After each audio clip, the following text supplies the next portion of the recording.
ఇక్కడ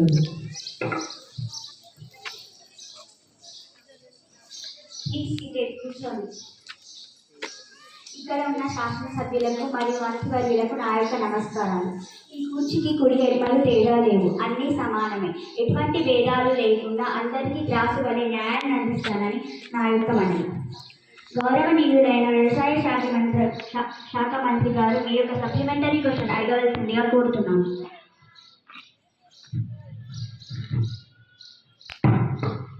అధ్యక్ష, మా ప్రభుత్వం నాణ్యమైన విత్తనాలు అందజేసింది. 12 లక్షల మందికి ఎరువులను ఇచ్చాము. వరదలకు నష్టపోయిన వారికి 3.5 లక్షల ఎకరాల నష్టపరిహారం అందజేశాము. అధ్యక్ష, మీరు తీసుకోవడానికి 5 నుండి 10 గంటల వరకు ఉండవలసి వస్తుంది. మరి రాబోయే పరిస్థితుల్లో విత్తనాలను ముందుగానే రైతులు చేయాల్సిందిగా కోరుకుంటున్నారు.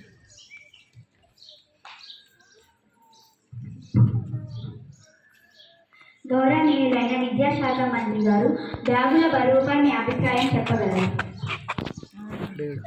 అధ్యక్ష, విద్యార్థులు బరువు మోయలేక వంగిపోతున్నారు.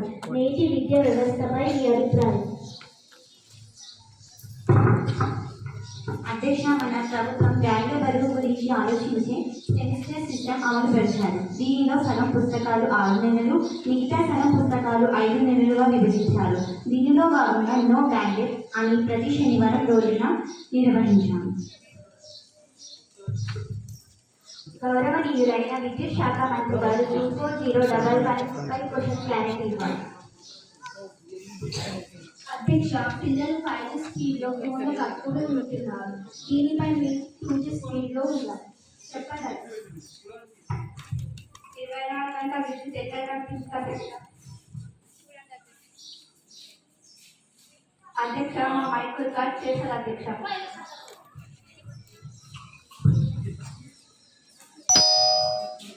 గౌరవనీయులైన రవాణా శాఖ మంత్రి గారు 24110 క్యారెట్ ఇవ్వాలి.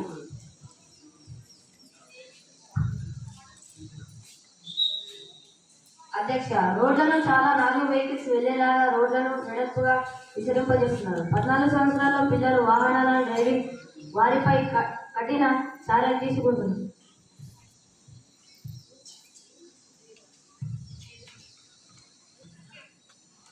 అధ్యక్ష, ద్విచక్ర వాహనంపై ప్రయాణం చేసే కాలేజీ విద్యార్థులు ఎంతవరకు ఉన్నారు? దీనిపై కాలేజీ విద్యార్థులు అవగాహన కలిగిస్తున్నారు. కౌన్సిల్ అనగానే కాలక్షేపం చేస్తున్నారు. ప్రభుత్వానికి బాధ్యత లేదా? అధ్యక్ష,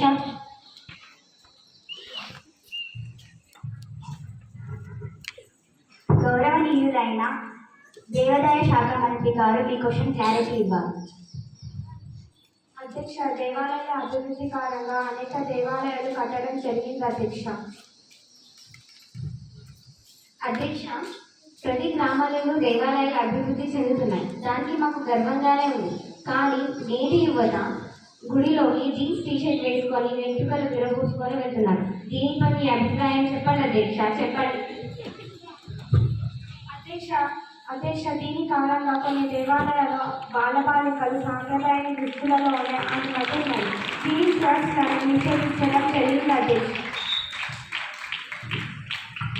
గౌరవనీయులైన శిశు సంక్షేమ శాఖ మంత్రి గారు 24110 క్లారిటీ ఇవ్వాలి.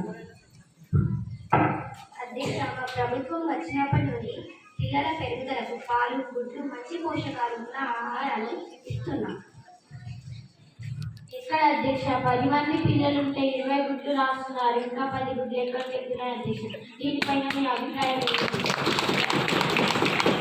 శాసనసభ్యులు సహకరిస్తారని కోరుతున్నాను. గౌరవనీయులైన క్రీడా శాఖ మంత్రి గారు 24005 క్లారిటీ.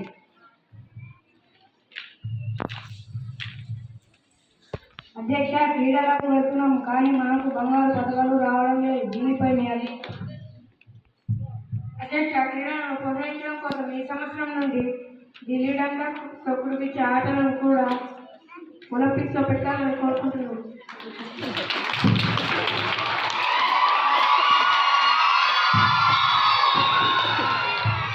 ఆర్థిక శాఖ మంత్రి గారు 2026-27 సంవత్సరం బడ్జెట్ ప్రవేశపెట్టారు. అధ్యక్ష, క్రీడా శాఖకు 40 లక్షలు, వ్యవసాయ శాఖకు 20 లక్షలు, విద్యా శాఖకు 10 లక్షల 50, దేవాదాయ శాఖకు 30 లక్షల 20, రోడ్డు రవాణాకు 40 లక్షల 400, శిశు సంస్కృత శాఖకు 20 లక్షల 50,000, విద్యుత్ శాఖకు 30 లక్షల 60,000. మొత్తం మేము ఈ సంవత్సరం ప్రభుత్వానికి 2,25,66,350 బడ్జెట్ని ప్రవేశపెట్టాం.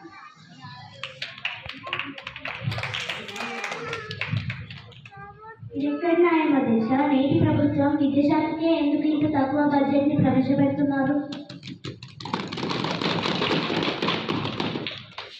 గౌరవనీయులైన ఆర్టీసీ శాఖ మంత్రి గారు 24,005 క్లారిటీగా.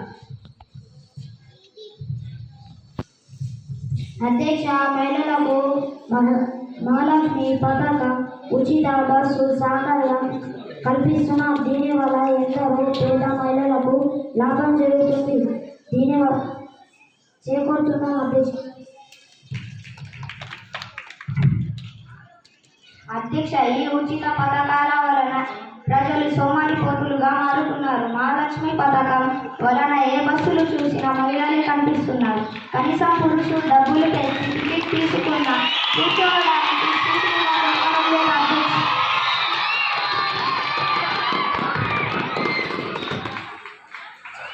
మంత్రి గారు ఈ శాసనసభ్యుల క్వశ్చన్లకు మీ అభిప్రాయం తెలుపగలరు.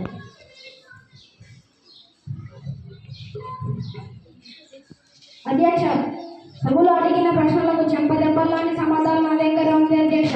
మహాలక్ష్మి పథకం ద్వారా ఉచిత ప్రయాణ సౌకర్యం కల్పిస్తున్నాం. పేద ప్రజలకు రేషన్ ద్వారా నిత్యావసర వస్తువులు ఉచితంగా పంపిణీ చేస్తున్నాం.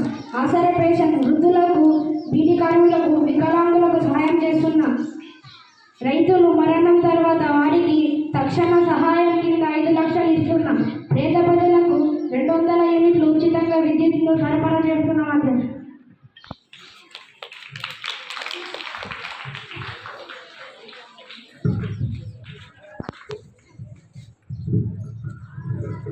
మాలో న్యాయకత్వ లక్షణాలను పెంపొందించడానికి ఈ స్పీచ్ చేయడం జరిగింది. జై హింద్, జై భారత్.